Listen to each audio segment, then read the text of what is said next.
Salut tout le monde et bienvenue sur cet épisode qui se concentre sur un des piliers de la science-fiction japonaise et de la pop culture mondiale, rien de moins que le roi des monstres, Godzilla. Mais pour des questions d'organisation, cet épisode se concentrera sur le tout premier Godzilla du film éponyme de 1954, parce que c'est trop pénible de résumer l'entièreté de sa carrière. Donc comme je viens de le dire, Godzilla est né en 1954 en tant que monstre japonais dans le film d'Ishiro Honda sous le nom original de Gojira. Enfin, monstre n'est pas vraiment le bon terme, puisque le nom japonais Kaiju signifie bête étrange ou mystérieuse. Et en ce qui concerne Godzilla, ce serait plutôt Daikaiju signifiant grande bête étrange ou mystérieuse. Il s'agit donc du tout premier film de monstre japonais, aussi appelé Kaiju Eiga, et son succès dans les salles de cinéma permet à de nouveaux monstres de rapidement voir le jour, soit en tant qu'alliés, soit en tant qu'adversaires du roi des monstres, tels que Mothra, du studio Toho, qui est aussi le studio ayant produit Godzilla, ou encore Gamera du studio Daihei. Pour l'anecdote, le titre de premier film de monstre du cinéma revient au monstre de Frankenstein de J. Searle Dowley en 1910 et celui du premier film de monstre géant à King Kong de Marian Colday Cooper et Ernest Beaumont Shawstack en 1933. Et pour compléter le tableau, le premier film de monstre associé à la bombe atomique est Le monstre des temps perdus de Eugène Laurier en 1953 avec la participation du maître des effets spéciaux Ray Harryhausen. Son nom original, Gojira, vient d'une fusion des mots japonais Gorira signifiant gorille et Kujira signifiant baleine, qui devient en anglais Godzilla, qui est une fusion entre les mots anglais God signifiant Dieu et Gorilla signifiant gorille, ce qui pourrait donner en français un truc du genre ballerille ou gorine pour le nom japonais et diorille ou govin pour le nom anglais.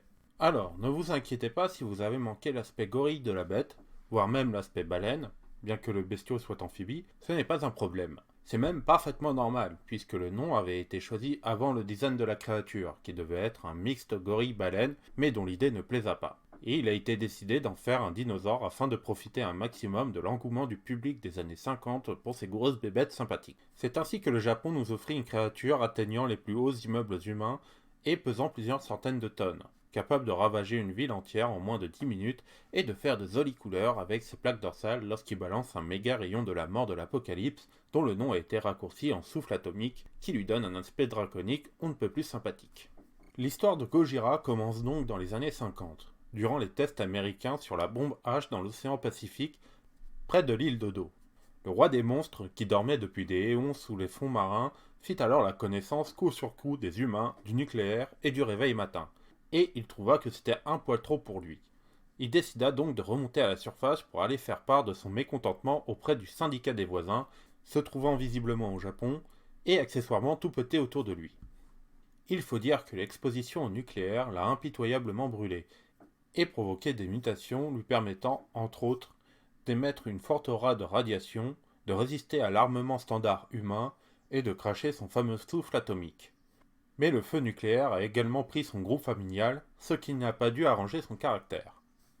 Après avoir provoqué la disparition de plusieurs navires de pêche et attiré l'attention des autorités nippones, Gojira fait son premier coup d'éclat en détruisant le village de pêcheurs de l'île Dodo, en provoquant un raz-de-marée dévastateur et irradiant la zone de sa simple présence avant de se diriger vers Tokyo.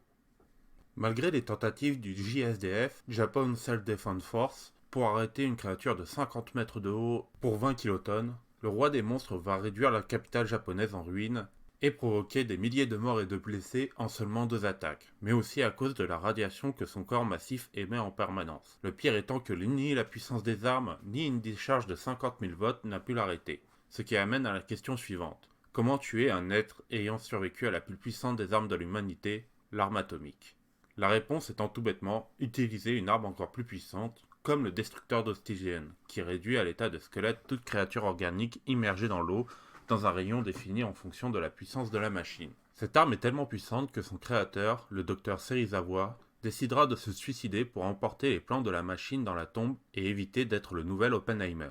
Ainsi mourut le premier roi des monstres, dont les ossements reviennent reposer au fond de l'océan après un ultime crime d'agonie. Ossements qui sont retrouvés 45 ans plus tard par la branche anti-monde du JSDF, la force anti-Megalosaurus, afin de servir de base à Mechagodzilla, aussi connu sous le petit nom de Kiryu, et devenir l'ultime rempart de l'humanité contre tous les autres kaiju. Le film a connu un véritable succès à sa sortie, aussi bien sur le sol nippon qu'à l'international, et a, malgré la mort de son monstre vedette, permis de multiples suites et adaptations, accumulant une trentaine de films et séries, plus d'une centaine de bandes dessinées japonaises et américaines, une vingtaine de livres, près de 80 jeux vidéo et une multitude d'autres produits dérivés pour 67 ans d'existence au service des différents médias qui réarrangèrent le Godzilla Universe en fonction des besoins scénaristiques, modifiant ainsi sa taille, son poids, sa nature, son origine ou ses capacités si le besoin se fait sentir. C'est sur ces paroles que l'épisode s'achève et j'espère qu'il vous aura plu. N'hésitez pas à l'indiquer avec les pouces et les commentaires. Si vous avez des informations complémentaires ou simplement envie de dire tout et n'importe quoi, n'hésitez pas.